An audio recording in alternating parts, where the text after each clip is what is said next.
प्रधानमंत्री जी के अनुभव का लाभ हर एक सांसद को मिले, इस सोच के साथ आज एनडीए के संसदीय दल की बैठक रखी गई थी। महादेव की तस्वीर को जिस तरीके से लहराने का काम किया, ये कतई इन सब चीज़ों को बर्दाश्त नहीं किया जा सकता। जो लोग सनातन को एक बीमारी बताने का काम करते हैं, तो ये लोग उसी सोच से प्रभावित हैं और उन्हीं शब्दों को सदन के पटल में रखते हैं जिसको देश की एक बड़ी आबादी अस्वीकार करती है।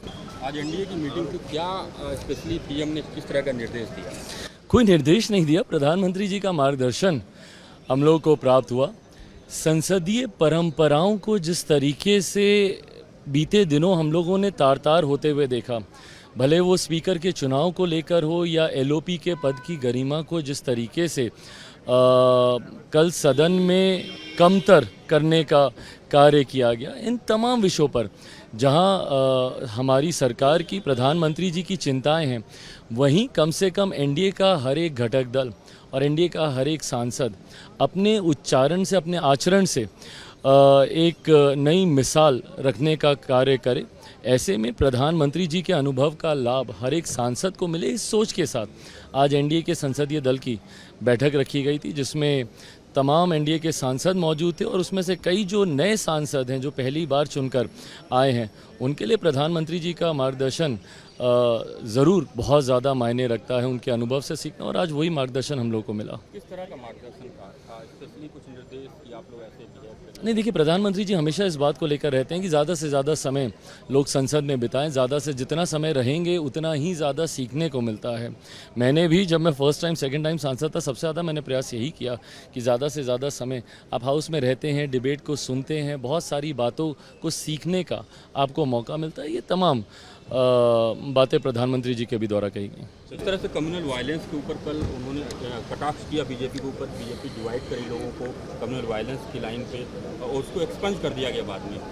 देखिए, एक्सपेंज करने वाली बातें बहुत सारी थी। एलओपी ने कल जिन बातों को सदन के पटल पर रखने का काम किया, प्रमुखता से बहुत सारी बातें उन्होंने कहीं जो कि पूर्णतः तथ्यहीन थी। कई उन्होंने व्यक्तिगत टिप्पणी की, प्रधानमंत्री जी को लेकर हो या चेयर को लेकर हो, और जिस तरीके से आस्था के साथ खिलवाड़ करने का उन्होंने कार्य किया, महादेव की तस्वीर को जिस तरीके से लहराने का काम किया, ये कतई इन सब चीज़ों को बर्दाश्त नहीं किया जा सकता। अलग अलग धर्म की आस्था का आपने तमाम धर्म गुरुओं का कल से लेकर आज तक बयान भी सुना, जिनके प्रति अपनी आस्था दिखा रहे थे, उन्हीं लोगों ने ही नकार दिया कि भैया ये मुद्रा इस धर्म से जुड़ी हुई नहीं होती है। कई धर्म गुरुओं ने उसका खंडन किया।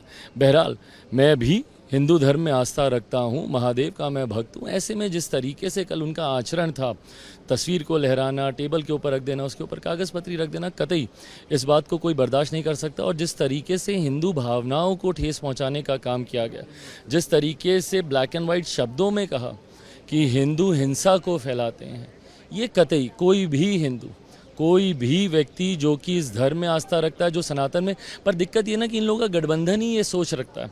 जिस गठबंधन का ये लोग हिस्सा हैं या जिस गठबंधन को ये लोग लीड कर रहे हैं, बगल में जब डीएमके के लोग बैठे हुए हैं, तो आप और क्या बात बोलेंगे। जो लोग सनातन को एक बीमारी बताने का काम करते हैं, तो ये लोग उसी सोच से प्रभावित हैं और उन्हीं शब्दों को सदन के पटल में रखते हैं जिसको देश की एक बड़ी आबादी अस्वीकार करती है।